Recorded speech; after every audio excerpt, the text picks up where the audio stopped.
Hey everybody, I'm Alan with Bricks and Blocks Gaming, and in this video for the game of Stargrave, I'll be discussing the pull power, explaining what it does, suggesting some strategies for using it, and giving my opinion and rating for it. So let's get to the bricks and blocks of pull.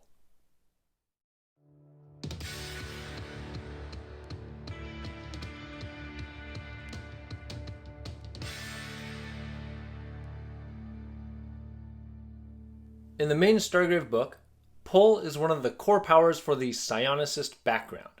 It has an activation number of 12, causes 1 strain damage when successfully used, and being a line of sight power, it can target something up to 24 inches away. Also, it is subject to the rules for armor interference. The target of pull has to make a will roll with a target number of 16.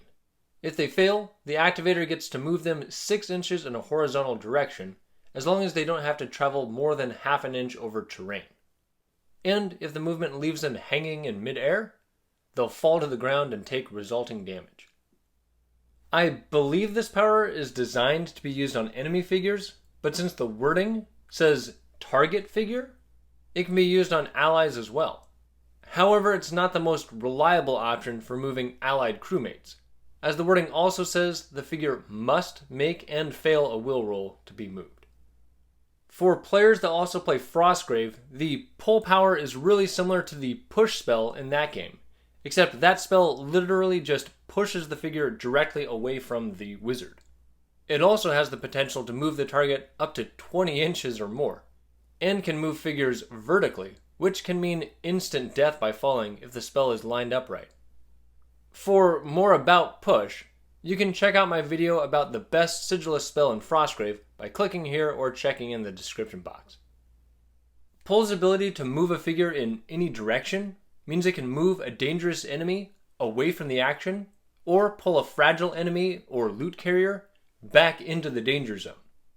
And when used on allies, early in the game it can move figures into position, and later, since author Joseph McCullough has clarified powers can move allied figures off the board, if the power doesn't include text that specifically prohibits such a move, it can pull loot carriers off the board to help secure their findings.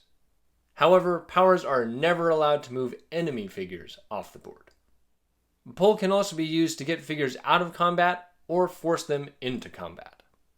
Since this power has the full 24-inch line of sight, a good strategy can be to place a loot on an elevated position, somewhere that's easily visible from a crew's own side of the table.